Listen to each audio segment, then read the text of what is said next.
Title: My girlfriend said, "You're too available, it's unattractive." When I surprised her with lunch, I said, "You're right." Then I became unavailable. She didn't like it when my assistant said I was in Miami with a client. Start. She said it like it was advice.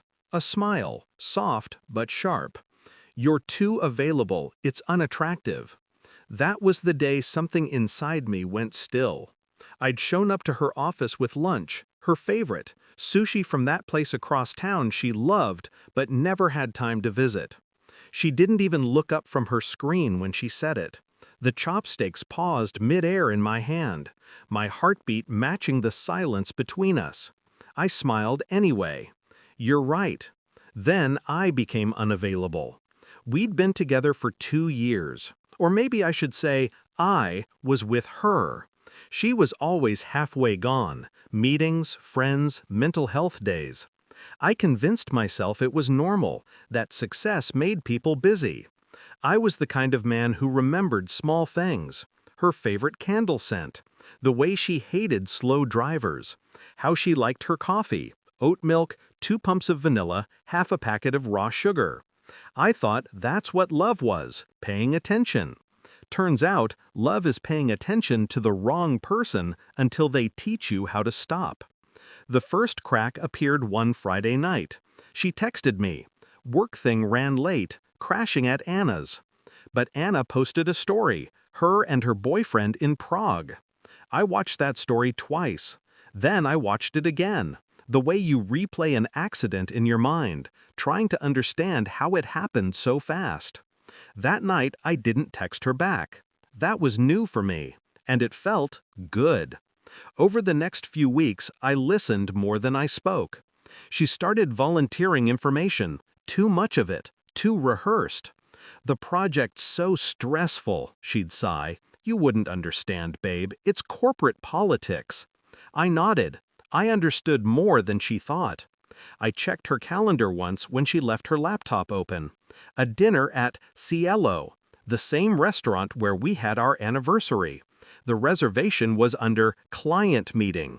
Clients don't usually send heart emojis after dinner. That's when I started my other project. I kept my tone the same, warm, predictable, but behind every word there was silence gathering weight. I learned her patterns, her passwords, her assistant schedule, her phone habits. I didn't break anything, I just watched. I found the man's name in an email chain. Evan, regional marketing head. Married, 2 kids. The kind of man who thought deleting messages meant they disappeared. They never do. I started recording everything. Texts, calls, receipts. A slow, surgical buildup. Then I moved the pieces. I had her company contact me for consulting work through my firm. She didn't even realize the board had reached out to me. The project would last 6 weeks, plenty of time. When she found out I was working with her team, she called me that night. "This is awkward," she laughed. "You're in my space now." "Just doing my job," I said. "Don't worry, I'll stay out of your way." And I did, physically. But I made sure my presence lingered. My name in her email chains, my voice on team calls, my signature on proposals she'd have to present. Her confidence started to falter. She was juggling too much. Work, her secret, me. I watched the cracks deepen. The turning point came one Tuesday afternoon. She walked into a client lunch expecting to see her other man, but it was me. I stood as she froze in the doorway. "Didn't expect to see me here, did you?" I said lightly. "I was filling in for someone." Evan looked between us, color draining from his face.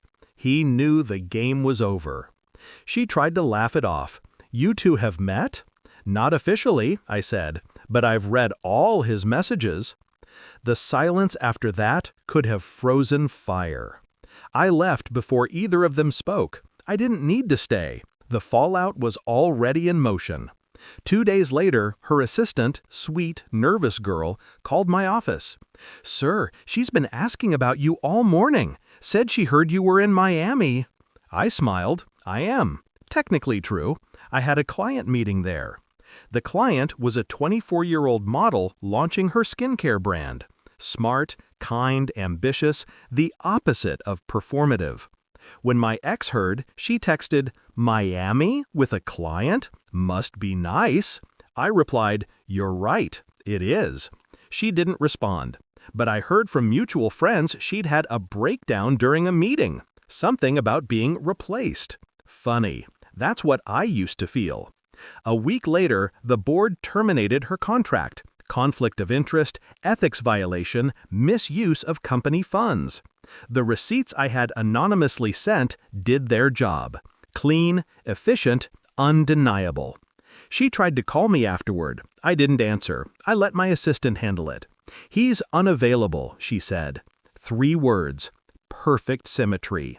Revenge isn't loud. It doesn't scream. It breathes quietly in the space between realization and reaction. I didn't ruin her life. I just let her live long enough to understand what she'd lost. Now, when I walk through airports, there's a calm that feels like closure.